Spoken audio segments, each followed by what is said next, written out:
the tea leaves, agent Rich Paul, Clutch Sports, tells the Pelicans Davis is not signing that contract extension. Do all roads point to the Staples Center at this point? Well, guys, there's no question that by pushing for a trade now, it gives LA their best window to try to get a deal done with New Orleans for Anthony Davis before Boston can get in the mix. Boston has the most assets, young players, draft picks, to trade for Anthony Davis, but they can't do a deal until July 1 based on the kind of contracts that Anthony Davis and Kyrie Irving have, unless they wanted to trade Kyrie Irving, which is that's not a direction the Celtics are looking to go right now. So it's up to New Orleans now to decide, do they want to engage teams prior to the February 7th trade deadline, or are they just going to wait, play out the season, and then get toward the draft and summer free agency before they do a deal or look to do a deal for Anthony Davis? And remember, he's under contract until 2020. He's under contract next season. So there's not a rush for New Orleans to have to do this right now. But Rich Paul gets this on the record with the team. He opens up the marketplace for Anthony Davis. And there's not going to be a team in the league that's not going to check in with the Pelicans about trying to acquire Anthony Davis. This is a generational player in the league and a generational talent. And there may not, Kawhi Leonard was a big deal last year. Anthony Davis is going to be a bigger deal. Well, I was just going to say, I mean, of the thought of the three guys that could have maybe ended up in L.A., starting with Paul George and then Kawhi, if it ends up being Anthony Davis to the Lakers, I would say, well, you take all three, that would be the win. And let's just connect those dots hypothetically right now. And if it would be the Lakers offering something, what in your mind, what are they giving up as far as draft picks and type? Is there any player safe on that roster for the Lakers? LeBron. Yeah, I guess after LeBron. Yeah. Do you think they want to keep... We figured that. You figured they want to keep Kyle Kuzma. Well, they're going to want to keep. They're going to want to keep everybody. But if they're going to convince New Orleans to do this deal now, to do it before the February trade deadline, to do it before Boston can be involved, they're going to have to give up everything to at least engage them. And New Orleans isn't going to be in a rush to do a deal with a team. Because it's a team Anthony Davis might want to go to. Listen, I think Anthony Davis's mind is open to more than L.A., and I think Boston believes that. I think teams in New York believe that, and I think you're going to see the Knicks try to be aggressive here. Now, if you're the Knicks, the best, Kristaps Porzingis is a player who New Orleans would have to believe they could re-sign if they traded for him, and he may not be open to that. So if you're the Knicks, the best chance you have is getting the number 1 overall pick and being in a position, post-lottery time where you could tell the Pelicans, hey, you could have Zion Williamson, you could rebuild with him. I mean, that's a hypothetical. So by waiting, the Pelicans certainly, there are more options available to them. They'll know what draft picks they're getting. They'll know what, how the draft order lines up. And that makes it a lot easier, especially when you're trading for picks.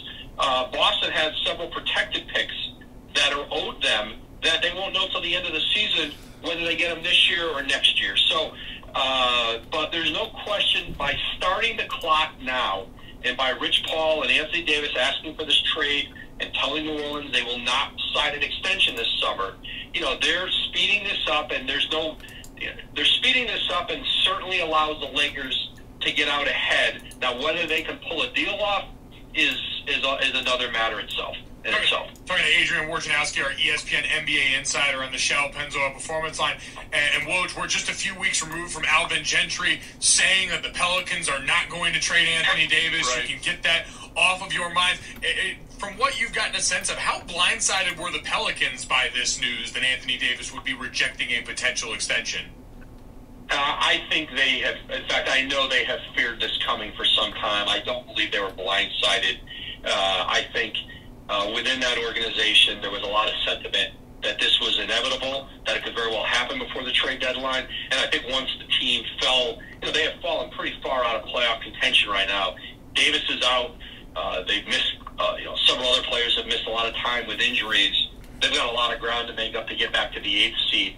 And I don't think they're blindsided, but at the same time, I don't know that they'll be rushed into a deal here between now and the trade deadline, unless something just so overwhelming comes to them. And, we'll see. I don't know if there's any offer the Lakers could make that would make you say, we aren't going to wait around to see what else, to see what Boston could do. Now, even though they can't do a trade with the Celtics guys until July 1, they could agree. This happens all the time. They could agree in principle prior to the draft, on draft night, where let's say they're drafting 2 players for the Pelicans, or drafting a player for the Pels, and then the deal is consummated, a week later on July 1. That, Boston can be in this, any time leading up to, post-draft lottery at that time, but right now they can't do a deal. All right, Adrian Wojnarowski, our fine NBA insider, joining us on the Shell Pennzoil Performance Line, taking synthetic motor oil performance to a whole new level. Make the switch to Pennzoil Synthetics today. So we have the story out there again. Rich Paul, Clutch Sports, LeBron James, Clutch Sports, Rich Paul, LeBron James' agent as well, telling the Pelicans that Anthony Davis is not signing that deal and he wants to be traded. What odds do you give that actually will happen, that he will be traded before the deadline this season? I don't have any odds. I mean, the teams are going to decide what's going to happen here. New Orleans is in control of this, and they've got to make a decision on how they want to proceed. All along, I've not believed that organization is motivated to, acquiesce to, especially to the Lakers. And they have heard from Boston in the past. Boston has called them about Anthony Davis. Well, prior to Kyrie Irving being traded there, they've called them. They've known Boston's always wanted to get at Davis, but I think they'll take a step back here, figure out how they want to proceed. But I think they could very well. We could be talking about this all the way into the spring, into the draft lottery, through the end of the regular season, and I don't know that this is going to be a short process. Woj, with all of this news coming out and some of the rumblings that we had heard recently leading up to this, how does it, if at all, affect the future of Luke Walton in Los Angeles? And I know we had heard on the Hoop Collective podcast around here some rumblings that maybe LeBron James's team around him was looking for a coaching change. I don't know that Anthony Davis impacts Luke Walton. I think from the time that Magic Johnson and Rob Pelinka took over in L.A., it was going to be difficult for Luke Walton. And I think that predates LeBron James signing in free agency. I think at some point they were going to look to bring in their own coach. I mean, I've reported that before. I don't know that Anthony Davis makes it any more dire for him. I think, and I know a lot of it's been put on LeBron, but I think this predates LeBron back to when a new regime took over. And, I think Magic Johnson's view of a coach, his prism with which he sees a coach, is Pat Riley. And that kind of authoritarian style and that old school style, that's not Luke's style, and that's not a criticism of Luke.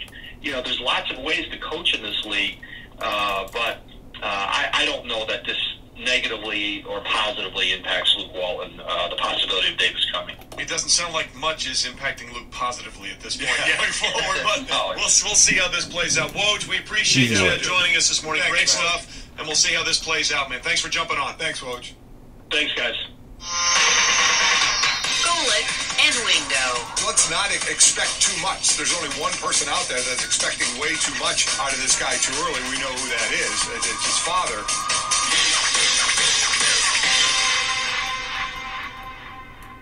But that, we're delighted to be joined by our Florida man, ESPN NFL reporter Jeff Darlington, who had a sit-down with Tom Brady, which you might have seen a little bit all over the airwaves here on ESPN Sports Center and all our programs, where among the other things that came out, Jeff asked Tom if this was going to be his last game, and he said essentially 0%. Jeff, first of all, congratulations on making sure you got the audio there, because he gave you the symbol for 0, and you basically said, say it, say 0. I wanted him to have no ability to back out of that one. No, I was just calling you a 0. I wasn't saying there was a 0% chance. No, but to make sure that he did say it. You did say it. You got it out of him, so congratulations. Outside of that, what surprised you the most about what you took away from your sit-down with Tom?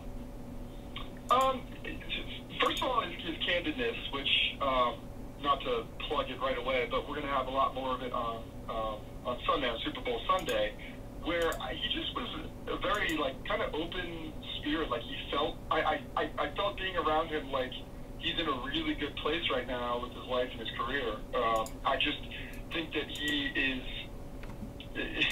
it's almost like whatever there was kind of lingering last year, and I've heard this throughout the season, whatever was lingering, there was a little bit of negativity, which Tom is a very positive person, feels like it has lifted.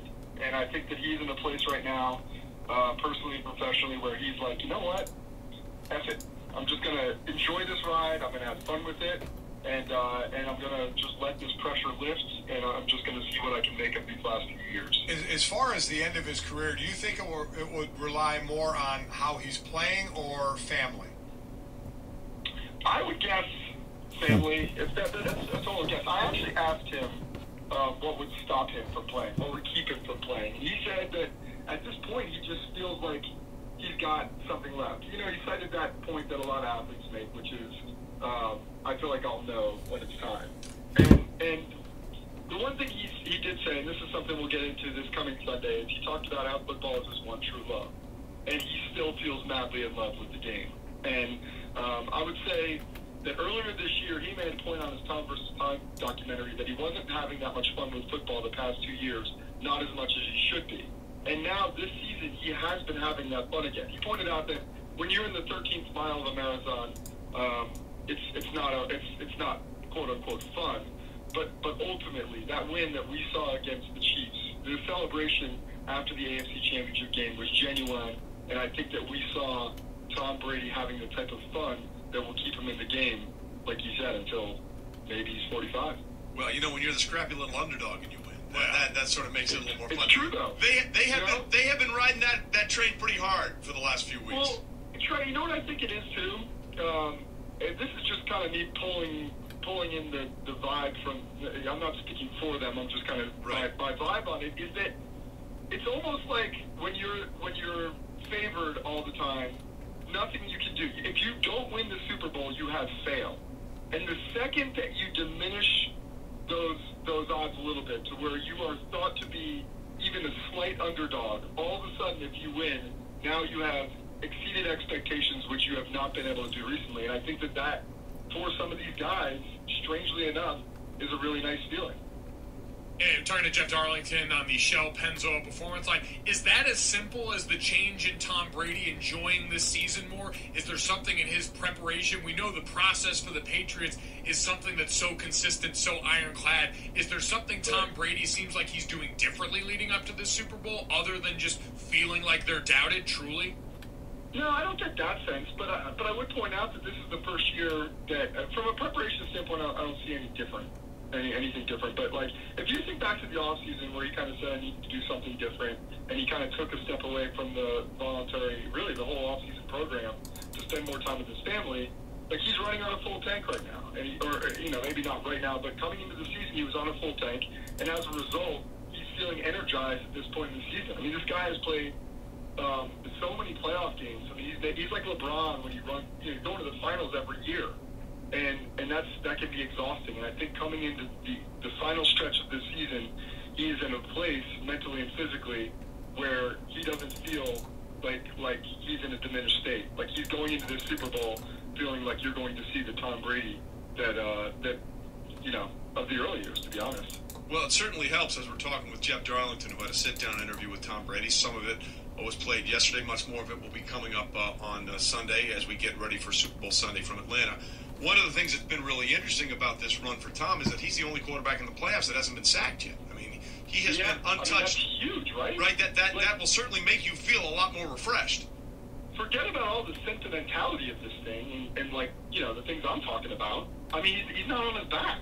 And it feels like that's been the game plan both against the Chargers and then still obviously against the Chiefs. Just let him get the ball out fast and get Sony Michel going in the running game. And that strategy not only keeps him fresh and off his back, but also keeps these long grinding drives going against these juggernaut offenses who are putting up all these points. They're off the field. You control the clock, you keep Tom healthy, and ultimately you wind up in the Super Bowl for the gazillionth time. The 8,000th, I think, is the actual number. Yeah. Jeff, real quickly before we let you go, did you ask Constantly him at all about his what the Instagram fuck? post after the Chiefs game? Constant where it was just radar. him and Gronk staring into the camera, just smiling and not saying a damn word. It was the most savage thing I've ever seen in my life. It was great. No, I mean, his Instagram game has been spot on recently, and I think that one took the cake. Say nothing, show everything. Next level savagery on that one, just for everyone that doubted him. All right, we'll see what happens. We'll look forward to more of that interview coming up Super Bowl Sunday, and we appreciate it, Jeff. Always good to talk to you, brother. Thanks. Oh my goodness.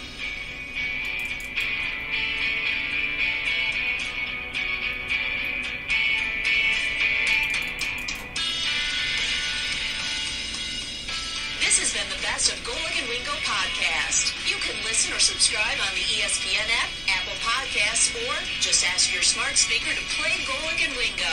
Plus, you can check the guys out live weekday mornings from 6 to 10 Eastern on ESPN Radio and on ESPN News.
Fuck.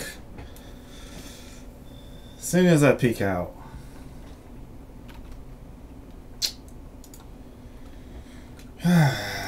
Mistakes were made.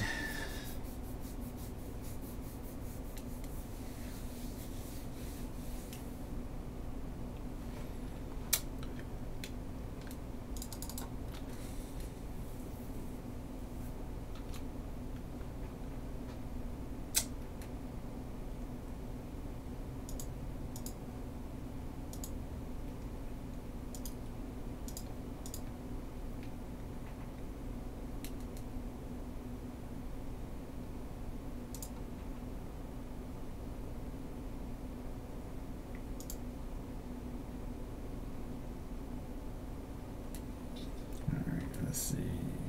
Lightning.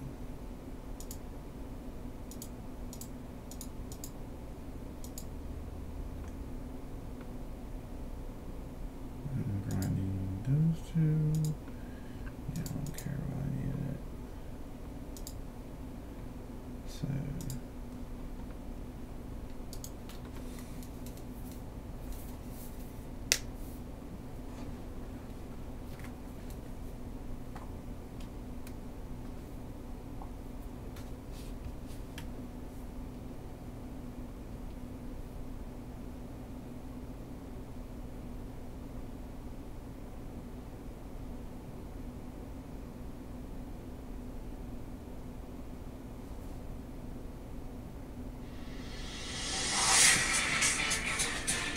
Live from Super Bowl 53 in Atlanta, Georgia, this is Patriots Unfiltered. And the game is over, and the Patriots are Super Bowl champions! Patriots Unfiltered is your source for all things New England Oh, Patriots. shit. With Okay. Fred Kirsch,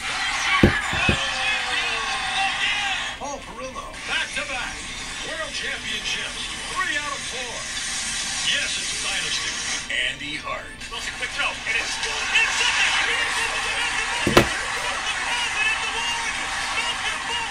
and Eric Scalavino.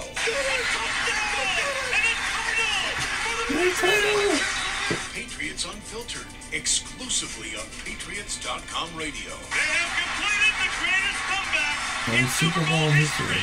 Now live from Super Bowl 53, here's your host, Fred Kirsch. New names, same show, right? Correct. It's the four of us. Absolutely. Live from Atlanta. Video. We're going to be here all week, Monday through Friday. I'm not even going to attempt to do the times. Okay? So you're going to have to check Patriots.com. Get the app. Download the Patriots app. Chris Ferreira will, update you with notifications when we're about to go live. But you can plan your day. We'll have all that on Patriots.com. And we're at Sidebar. That's our home all week for Patriots Right Now and Patriots Unfiltered. It's Sidebar. Come visit us. It's a bar on the side, Correct. but it's Right. also next to a courthouse, hence the name Sidebar. People are already starting to filter in. Yes. And Eric's here. Filter. So it's great. Thanks, Fred. So We'll be by later. For those of you who aren't familiar with our show, we do this throughout the year. It used to be called PFW in Progress. We changed the name for the Super Bowl. We're going to keep the name, Patriots Unfiltered. And we talk about everything Patriots. You can call in. The number is 855-PATS-500. You can email in, webradio@patriots.com. So, you can get involved with the show. And everything goes here. Hence the name Unfiltered. Correct. We talk about everything, not just football is unfiltered, but if it's pop culture, if it's the news of the day, we'll be talking about it. So I got some emails that came in right after your Patriots Right Now hit that just came in. People were disappointed you weren't wearing your Star Trek shirt from last year. I have that. And that you're now Captain America. Well, I've been asked by the Pro Shop, if you like this shirt, go get it. It's available in the Pro Shop now. It's very popular with the young people, I've heard. My son told me it was What time's the cornhole lit. tournament? What does that mean? What's wrong with cornhole? You should be playing cornhole with that shirt.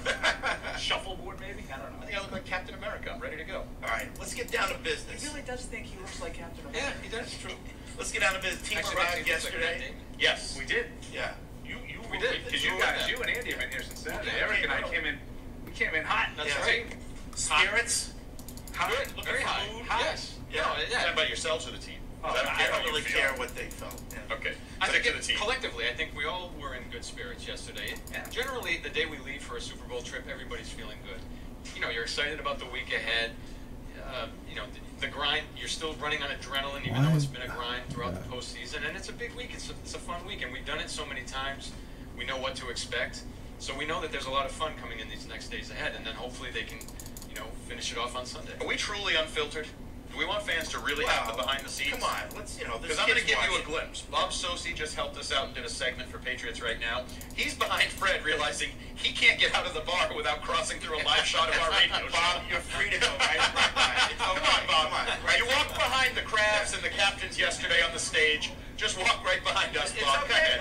It's live TV. You like people understand. Bob behind the camera. You have work to do. Good job, Bob. You got a Super Bowl winning call to prep for. Yeah.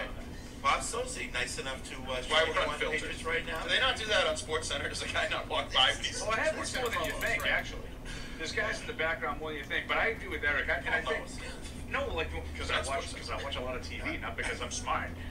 But with Eric, when he's talking about the mood and everything, how could you not, with that rally and the amount of people that were there and the excitement, and I know you guys talked about this on Patriots Right Now with Patrick Chung in particular. Yeah. The excitement that he had, he's not used to being up on the stage like that. And, he was going crazy. Dropped his phone later. Did you guys see that on our social media account? He had the @Patriots social media phone, and he got hit, and all of a sudden it's one of those where the phone's tumbling down. And then he picks it up and goes, "Ooh, I dropped the phone." Oh, it wasn't like a mic drop. No, it was a collision on the stage by somebody. That was amazing, though. I mean, I know it was Sunday as opposed to Monday when they usually, Monday people were in work, so maybe people had more free time. But even still, 35,000 in the 9th time. Yeah. People want to say that fans are spoiled or complacency has set in. I don't know, 35,000 people showed up. That doesn't look like complacency. And I think part of that was that, I know they've used it as motivation, but just the unexpected nature of this run. I think that you could make a really strong argument that the two best games that they played were the two playoff games all season. So if they were playing games like they did, say, against the Chargers in the middle of October, I think people would have been gearing up and getting ready for this run. But I think part of the excitement is it was a little bit unexpected. Yeah, as of December. Right, and let's put it this way, okay? Of the 4 teams that got to their championships, the Patriots were probably if you look at the season, the least likely to do it of those 4 teams, the way they were playing throughout the season. Well, because of the road. Yeah, the Saints played well. The Rams and what's the other? Chiefs. The Chiefs. They all played well throughout. Right. The Patriots are the ones that had the issues, but now they're playing probably the best football, maybe of all the four that got there. Yeah, I don't think there's any question. They're playing their best football, and they're the team playing the best football left. As I said last week, there's only two choices for that. It's either the Rams or the Patriots. And you don't think the Rams played well, so... I don't. Somehow the Rams lost a game and advanced to the Super Bowl. And you're going to hear McVay talk a lot about that this week. I've already seen he's addressed it with, it was a blown call. Yeah. But it wasn't the only call in the game. We tell our players, you got to keep playing and all that. And they did. They kept playing. They finished. The Saints didn't. You know, whether they used it as an excuse, whether there was some wind taken out of their sails. But the Rams are here, but the Patriots got here because they earned it. And I think that, you know, McVay is handling that well. I think you can't ignore it. You can't just pretend, equate that call with a false start in the first quarter. Like, they're not all the same, and that was as egregious as a miss that you're ever going to get. But he's handled it well. Did you read that story the other day? Now they're worried that 3 or 4 of the refs are from Southern California, and they're worried about bias now, and that the league should have thought about that before they assigned it. First of all, they get assigned based on their performance during the season. Right. You know, I really think if they start worrying about where these refs are from, they're opening up a big can of worms. Where does it stop? Right. Yeah. And especially like where do they go to school? Who's the ref? You know.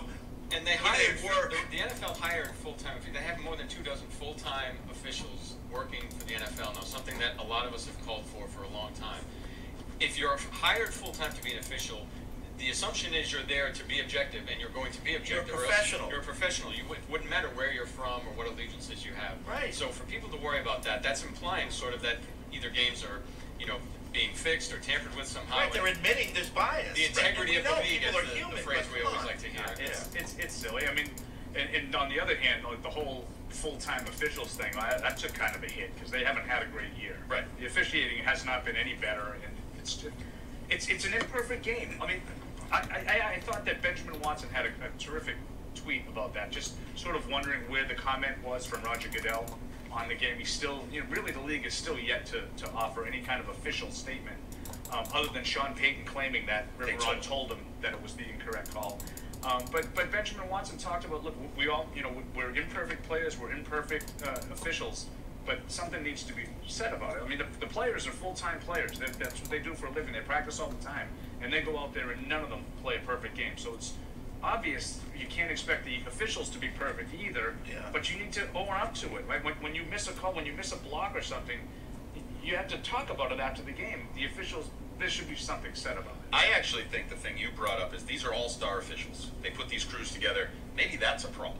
Maybe the cohesion of a crew in that situation, maybe one guy misses it, somebody else is more willing to overrule him, or, you know what I mean? There's a relationship for being on the road for 18 weeks together as opposed to maybe a guy is hesitant because I haven't worked with that guy all year. I don't know, I don't want to show him up, they say, in other sports, things like that nature. So I'm wondering if the all-star nature of the crews maybe needs to be addressed more than, oh, that guy lives in Southern California, he can't do it. I'd look at that first before I look at anything else. So instead of having the grades be by individuals, you have the individual grades, but also have the crew grades. The crew is the one that gets to go. And that's probably fair to the teams because we know Bill Belichick and the Patriots scout officials. They know how the games are called by those crews. Oh, there's a lot of holding calls by this crew, or this crew, a lot of illegal contact, or they'll let you get away with illegal contact. So in some ways you're actually changing a little bit of the game planning process for these teams where they know the crews in the regular season. They're trying to guess based on this side judge, this referee, these crews that have come together in the postseason. So I think they should do all-star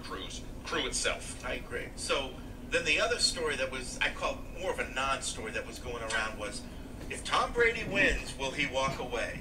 And I think one person wrote it, and then everybody picked up on it. I think it might have been Jeff Darlington from NFL.com. I'm not sure, but everybody had their opinion. And of course, the answer is, from Brady, no. Zero. That's to Jeff Darlington. But that was his answer to Jeff Darlington. And everybody, retweeted or picked that up. That was going around yesterday. I don't think there's any way, win or lose, that this is it. Well, now I don't know how there could be. He said zero. I mean, he pulled a Nick Saban. I'm not going to Alabama. Yeah, I mean, people have, sports fibs. Yeah, I don't, but I think in this case, I think he really means it. But even this time, it was different than, I've said all along I want to play till I'm 45. He could have given a bland answer, that was sounding like he's staying. He said zero. There's 0% chance that he is not coming back for 2019. There's no wiggle room there. He's coming back. Yeah, and I think there's also zero chance for anyone wondering that Belichick doesn't come back. I don't agree with that. I do. Because I know it's your opinion. You should agree with yourself. But from what I understand, he is in a great mood. Okay, so? And I just think that he's... Maybe he knows it's just about done. No, I can sleep late the rest of the year. Why would he leave? I mean, what's he going to do? Because he wants to. He doesn't want to. Because he's 67. He wants to see, spend I'm time on with his your family. side, but he's going to... I don't think he's going anywhere. Maybe he wants to continue to... Or maybe he just says, I had a good run. This is my run. It feels like I'm done. Yeah, I think he's at the top of his game. Why would he leave now? Because he wants to. He's not going to leave to spend more time with his family. His family's doing it with him. Okay. You know. Well, but not all of them. You don't know. He has a granddaughter who was on stage with him yesterday. Maybe that's something. So she's with him too. See? No, but maybe he missed out on stupid stuff. Just laying on the floor with a baby that's crawling all over you for hours at end, and he goes, you know what? I have the opportunity to do that now. I'm going to go do that. I'm not saying he's rather watch film, but for you to say zero, I think it's disingenuous. I don't think I'm with you can say Fred. zero. I mean, I can certainly understand, to your point, and you and Eric, I mean, why? Because I don't want to coach anymore. Right. I mean, it's a simple answer. I think he does want to coach. I think he wants to continue, and I don't really see any evidence that he is sort of slowing down in any way. He looks I guess I'll rephrase. I don't see any evidence that he is not liking what's going on. Maybe there isn't. Maybe he wakes up Monday morning in bed with the Lombardi Trophy and says, you know what? I'm done. But you're basing it on a big maybe. I think that's how it works when you're 67. You're not your ninth Super Bowl. You don't see any empirical evidence. No, but I won't say zero. No, but Brady, I'll say zero. There's zero chance he's not back next year. There's nothing in life. There's always double negative, so there's a chance of something. How many times have we thought Bill Belichick was going to go into a game doing one thing, and he does the complete opposite, and he never showed any sort of evidence that he was going to go into a game. Well, that's just us being. We don't know what we're talking about. My point is, you don't know what he's thinking. No, I know, but how do you know he doesn't think?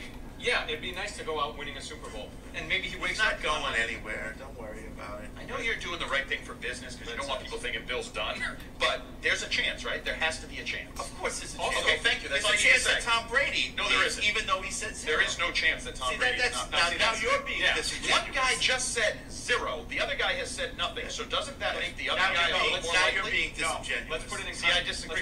One guy just said zero. Let's put it in context. A year ago at this time, Tom Brady was doing the Facebook series. Right. Tom versus Time. Right. And in those things, he kept reiterating, I'm playing till I'm 45, as long as I'm at the championship level. And then they lose the Super Bowl. He does the epilogue where he says, gee, I don't know, what are we really doing this for? Right. Things change. Exactly. In the course of 3 hours. Right. So who knows what's going to happen with both of these guys? I don't think either one's going anywhere, but, I mean, I certainly would, whatever the tiny percentage, less than 1%, I mean, yeah, I'm not saying you always got to but it's something could happen in the game. If Brady breaks his leg or something as a career-ending injury, then yeah, maybe. That's what I'm saying. If he's Alex Smith. No, that's not big. He took them to an ugly place. He really did. He escalated quick. We're unfiltered here, Eric. We talk about it all. All right, so impressions of Atlanta so far. You guys have only been here a little bit. Andy and I have been here since Saturday. Well, you guys are laboring. Yeah. Walkable. That's the logistics are fantastic. Yeah. I mean, everything is so close. It's almost like New Orleans. Everything is so close. Yeah. The stadium is there. The hotels downtown. Our hotel. The sidebar where we are now. Everything is perfect for us. Indianapolis was similar with the proximity of things. But yeah, so far so good. The people down here very, very friendly. Yeah. Wherever you go. New Orleans is similar. Yeah. You can walk around here. So it's a good location for the Super Bowl so far. So far, they're going to make Patriots fans feel at home with some snow during the week, hopefully, to make everything smaller, right? Yeah, Tuesday. And so we were talking last week, who do we think will have the most fans down here, LA or the Patriots? It's looking like Patriots, I think so. I mean, it's an East Coast venue. The Rams, with their moving of franchises throughout the years, the fan base in LA, we all know it's not necessarily the most ardent of fans. So they don't have any fans. Yeah, so I mean, they had a big line at their rally yesterday. Oh, big line. They said it's like a mile. Big line. It's so disrespectful. He is so unbelievably disrespectful. They said it went a mile. Yeah, but how much of that was like we're passionate Ram fans, or it's LA, it's an event? It's they had to lie down. It was single file. They were lying down on the ground, head to toe. So that's why it was so long. It's so disrespectful. There we go. No, seriously, I think that it feels like a Patriots Super Bowl. I mean, we'll see later in the week when people actually get here, but I'm with these guys. At least 65% Patriots fans. I think it's going to be a takeover. No question. Another story I read, I'm just throwing things out on the table here. This is what we do. Setting the table. Then we'll start taking your calls and emails. But a story that I read on ESPN, now that betting is becoming legalized in a lot of the different states, the ESPNs of the world are more free to talk about betting in the NFL. And one of the stories was the money that's being put on the Patriots. And the way it started, there's a place in Costa Rica, I guess, that when they set the line, everyone pays attention. And so this guy, the guy that does it, immediately after the AFC Championship, set the line at Patriots minus 1.5 or something like that. And he said he turned around from his computer and looked back within 30 seconds, like all the money had come in on the Patriots. I mean, big money. He said 96% of all money was bet on the Patriots, which is amazing. Now, of course, the Patriots are favored, and who knows, it might even go up. But if the Patriots win this game, they're going to take a bath, right? Yes, they're. I've heard 85%. You heard 96%. There is a lot of money on the Patriots. If the Patriots win, it is certain. And they combine that with their talk of the ticket market is softer than usual, maybe because the Rams aren't bringing sort of their share to compete for tickets. But yeah, those are the two stories business-wise. That if the Patriots take care of business, which I think they're going to do pretty easily. We do that later in the week. Sorry. Yeah. Scratch that. Get that in post. Yeah, Friday. We'll get that in post. That Vegas is in trouble. I don't think anybody's going to lose any sleep over Vegas losing a little money. They built plenty of casinos on all of our money, so if they take one bad day, I don't think anybody's. And they're building a big stadium over there, I heard. Yeah. So the Sharps? The Sharps are all on the Patriots? The Whales. They have Whales, too. I thought they were Sharps. Sharps and Whales. You taught me that last week. That's right. Sharps are the wise guys. They know all the ins and outs. See? They're not us. Kevin. Huh? No. They're not us. We're the dulls. Yes. Yeah. We're the opposite of sharp. Dullards. So do you have email access? I do have email access. I see the phone ringing.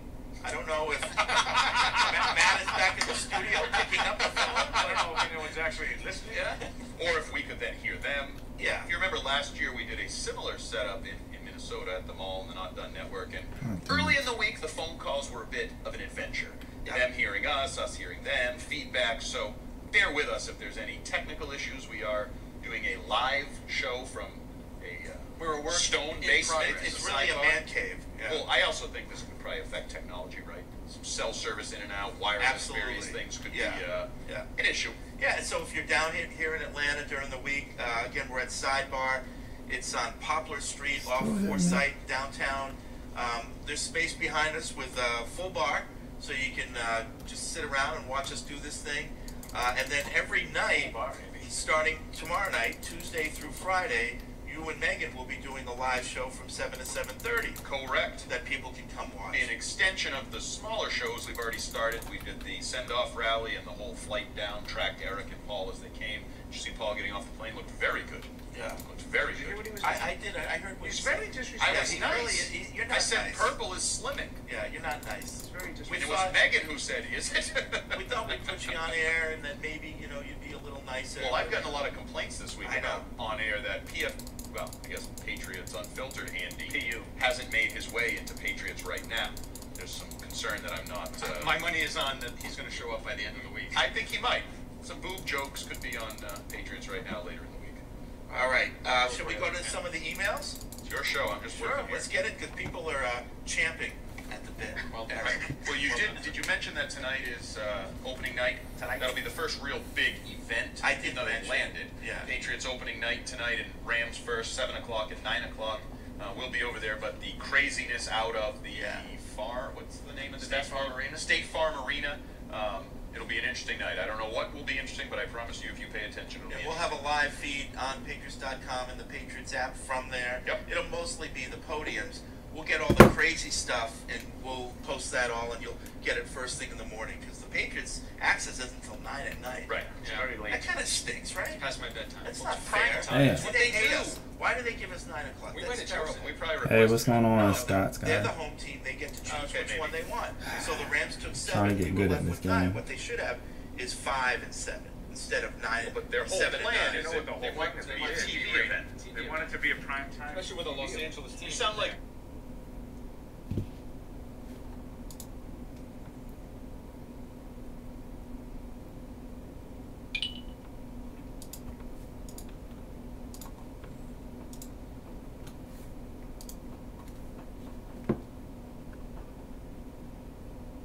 Well, thanks for joining me. Trying to get better. A lot to learn. I still make dumb rookie mistakes. Obvious peaks and stuff like that with these DDs, but still trying to learn how to better position myself, not be overly aggressive, and better anticipate.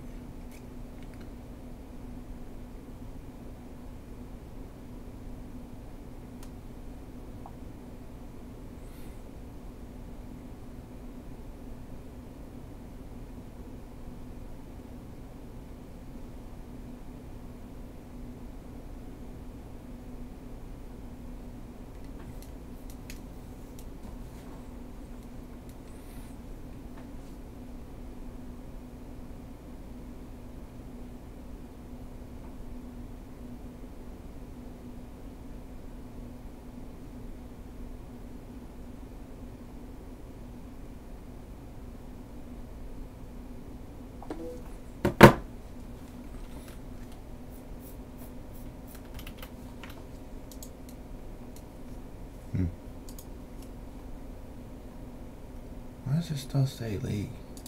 I'm playing league. Oh Lord. Didn't update. Yeah, any advice or anything that you guys have for me? Let me know. I'm open.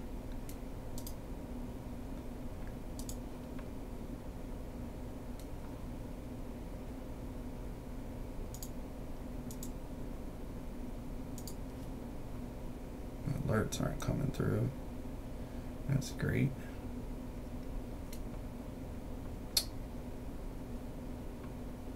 Is my chat going?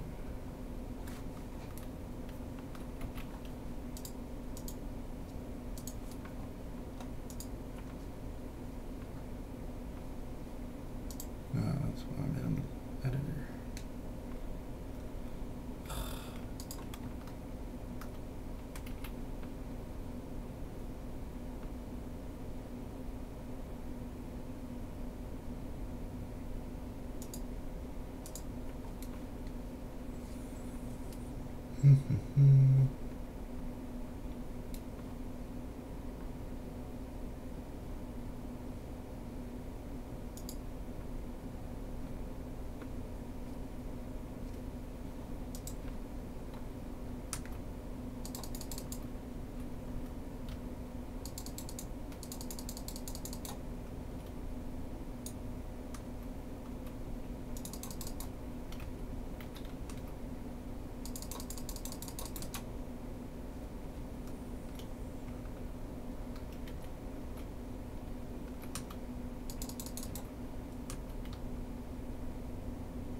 Ah, damn it. Damn Kitakazi behind me.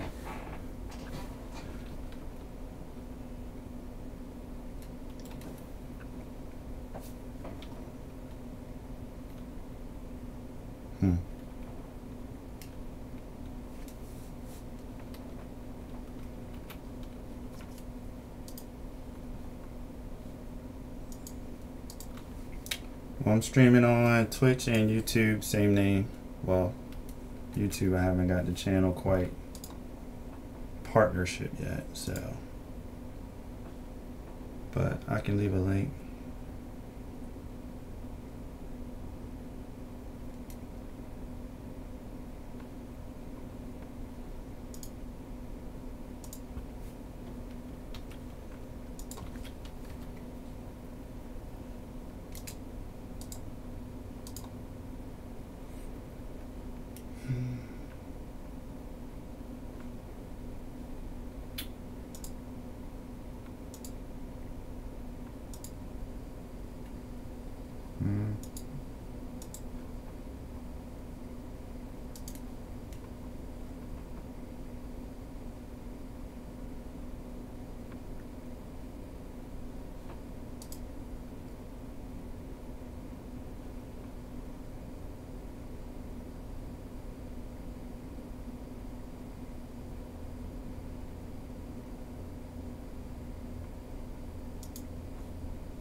Alright, let's see if we can have some shit up now.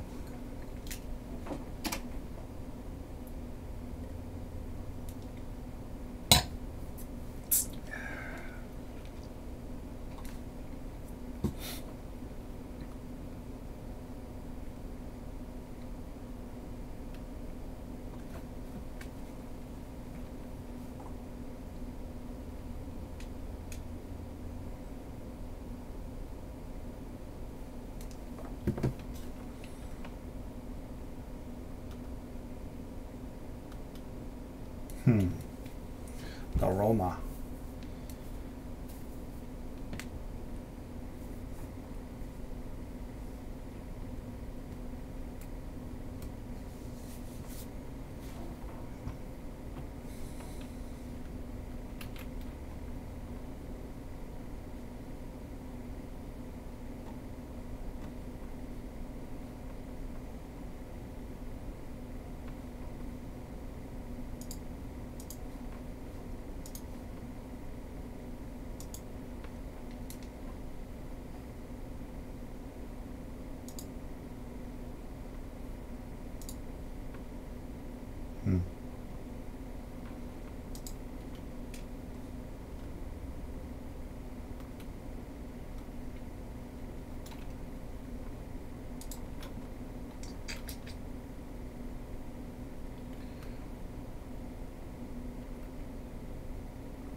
I'll give him a free cap, I guess.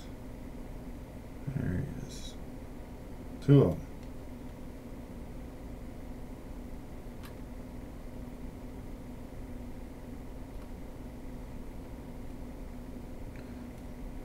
Swing around, I guess. Push in, since there's no.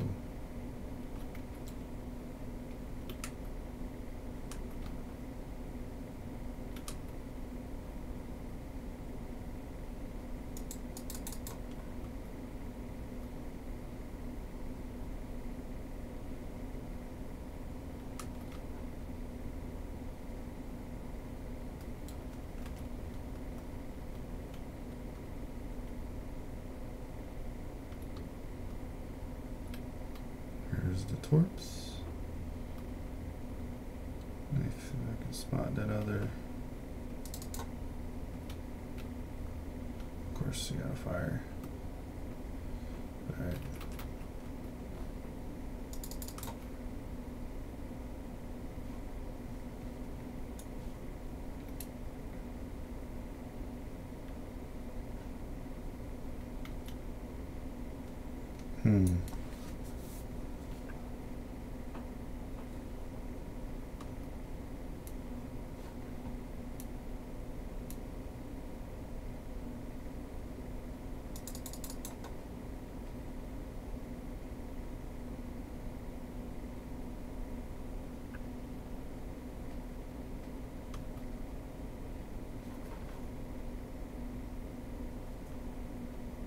Oh my. How did that fucking DD get so far? Or no, that was a. Okay. Rit.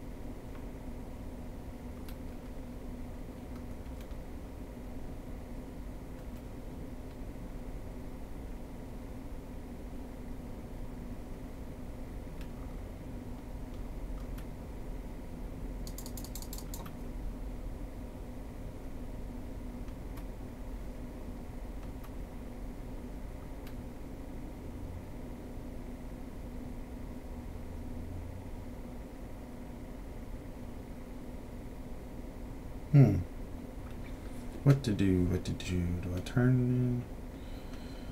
I think I almost have to change my line.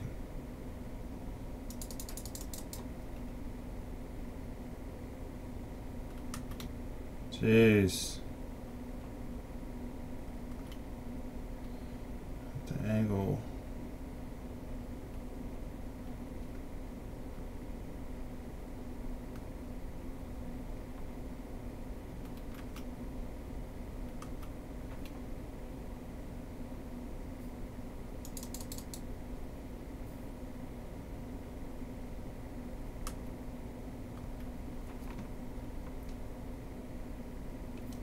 Get this easy money.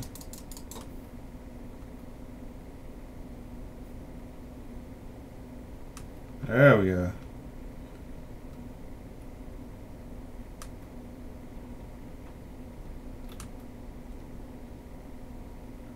All right. So now we got Zaroma and a Mex. So I'll turn. Ah, shit.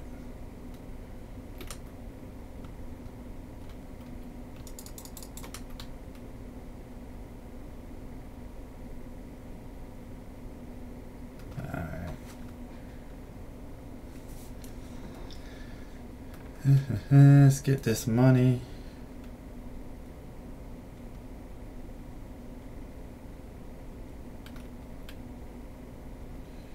Let's stop. Oh, you're gonna turn away? Never mind. Oh, you bitch.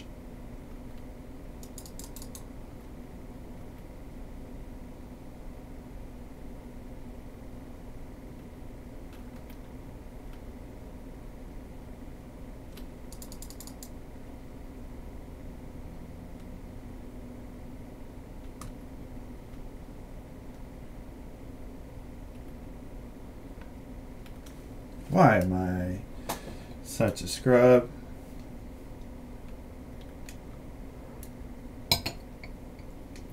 Ugh. This wine is terrible. Right.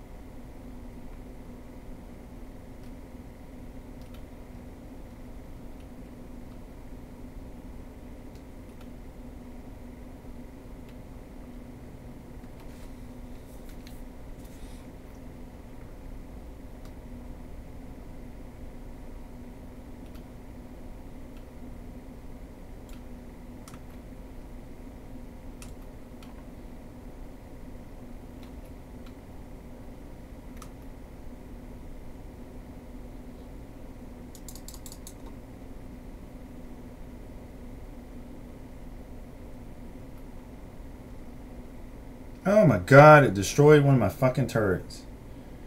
Jesus Christ.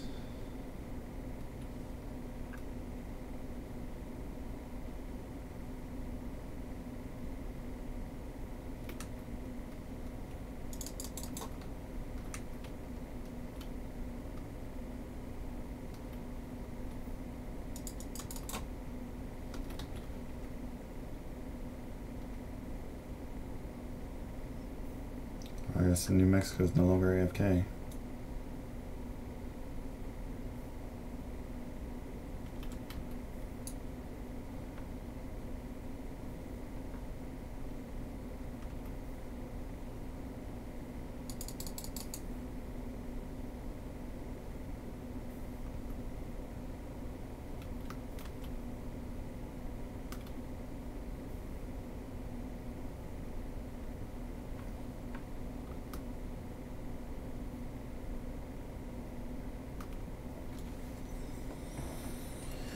Got pinched. Ah, that's annoying.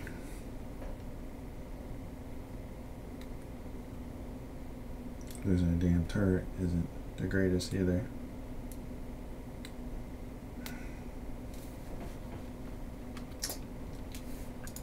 Rip.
Let's see.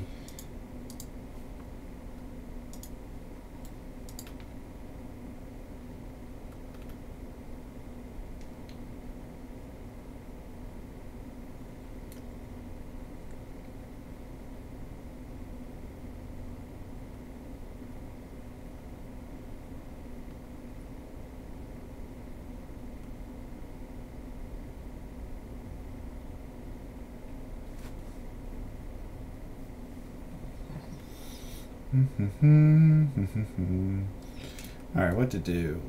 What are we up against? We're top tier against 2 Fletchers.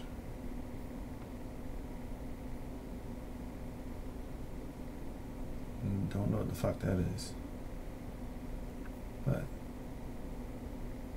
okay.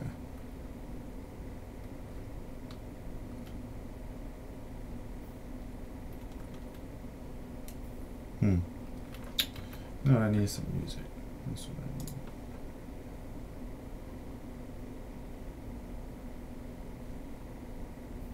Installing? What the poop? Jesus.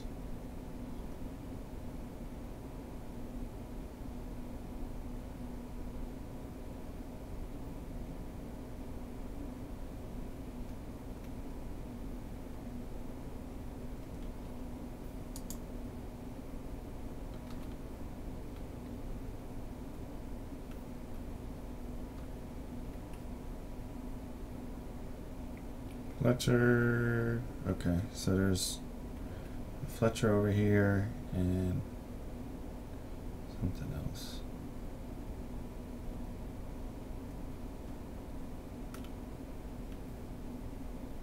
Whatever the other thing is.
So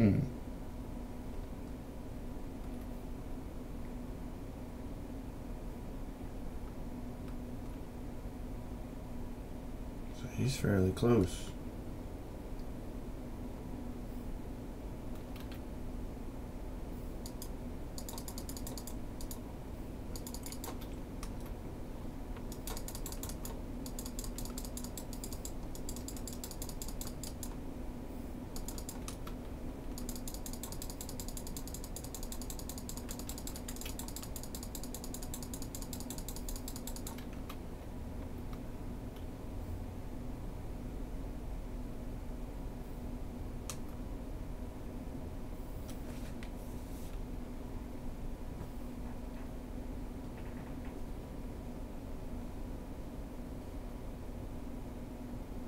Easy work. There we go. Get something.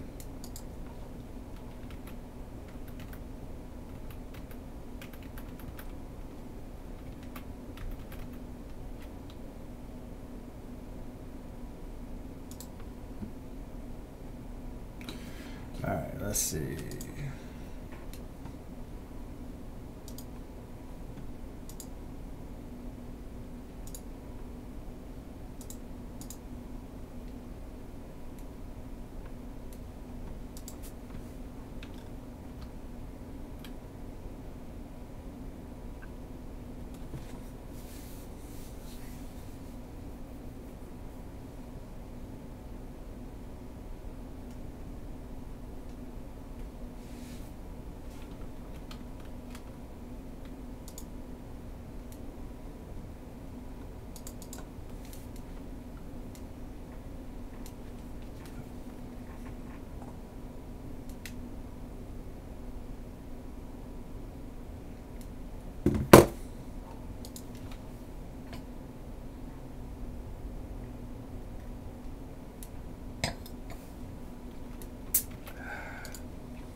Without me.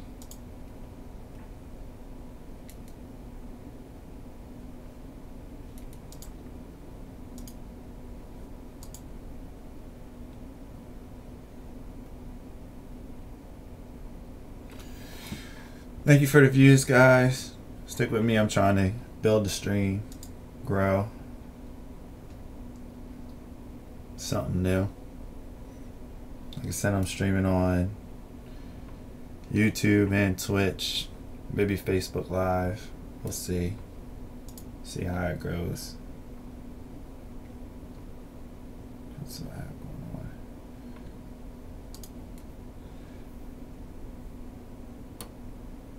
Any critiques, anything along those lines you guys have for me, just feel free to let me know.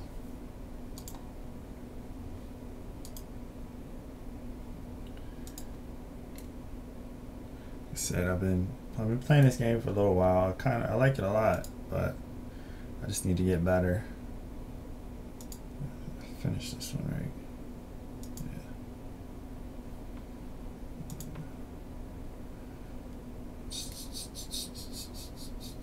It's just what I'm working on.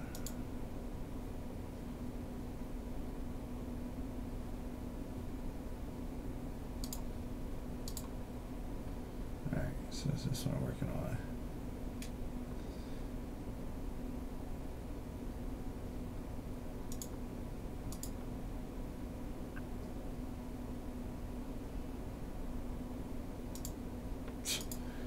Ain't enough aircraft carriers in damn matches. So to finish this one, I need cruisers. Ugh. Let's play Dallas. I need to work on this line.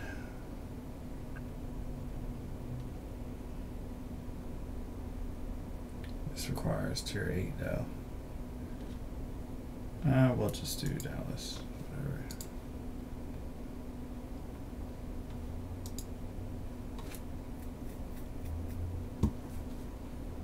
I don't really need either of those. Okay, whatever. Let's get it. Yeah, without me.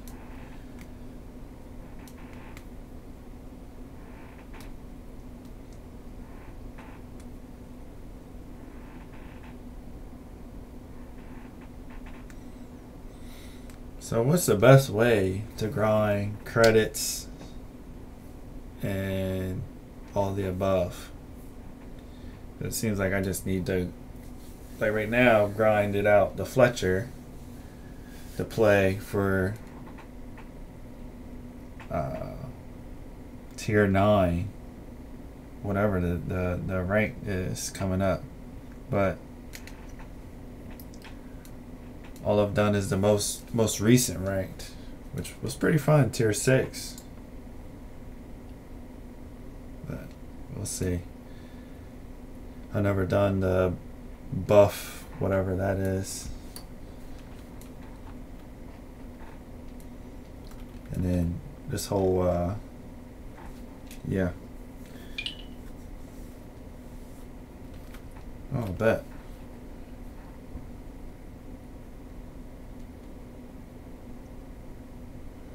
Well, it might be a short night for me. A company coming over. So this will be my last one, unfortunately.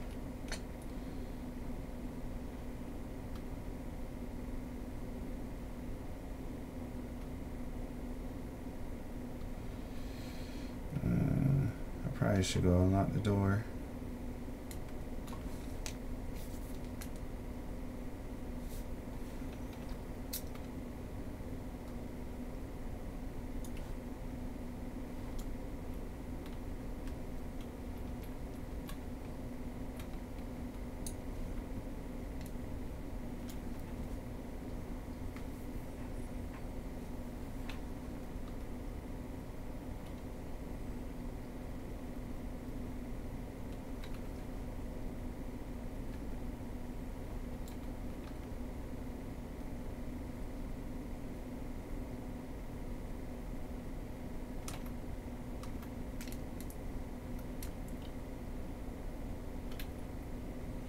I got 2 on me. About to get cucked for half my life. I see it now. That's how it always works. Hate playing fucking cruisers. There he is. Atlanta, you gonna push in? Real?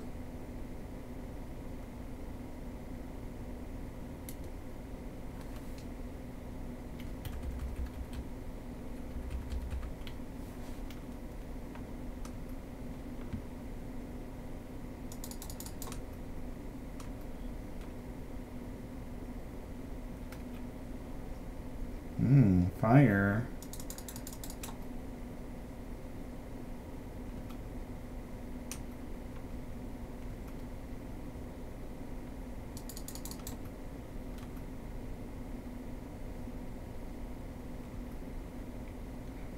Citadel early.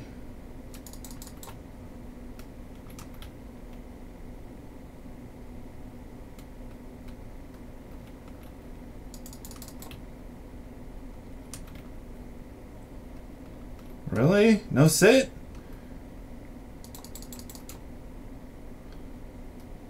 There we go. Easy work.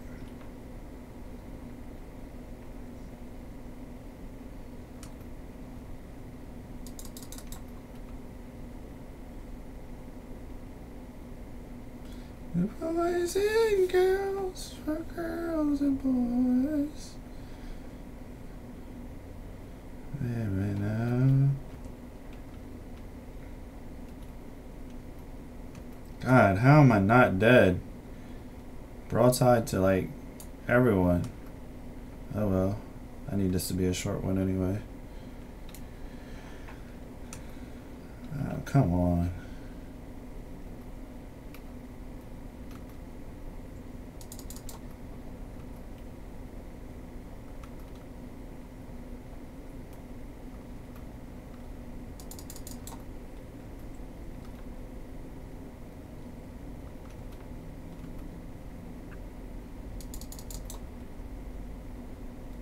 Ouch. Day playing now.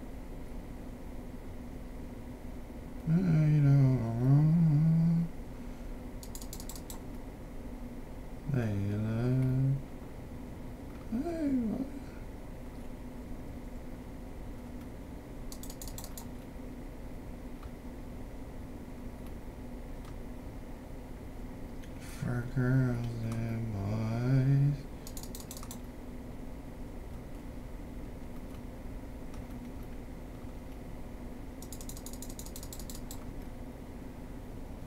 Get booked. Scrub.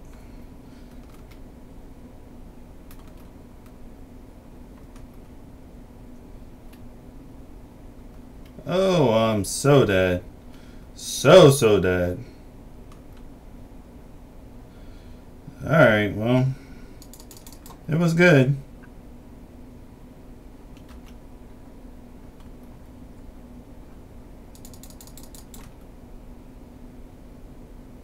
Still hanging in there.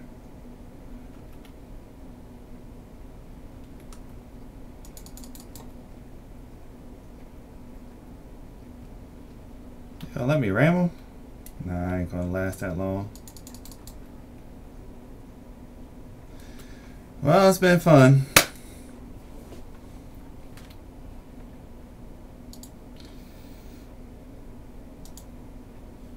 But I got company coming over.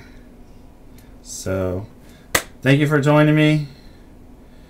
Follow, like, subscribe on YouTube. YouTube is linked. Thank you for joining me. I'll be streaming regularly every night I can. So thank you for joining me.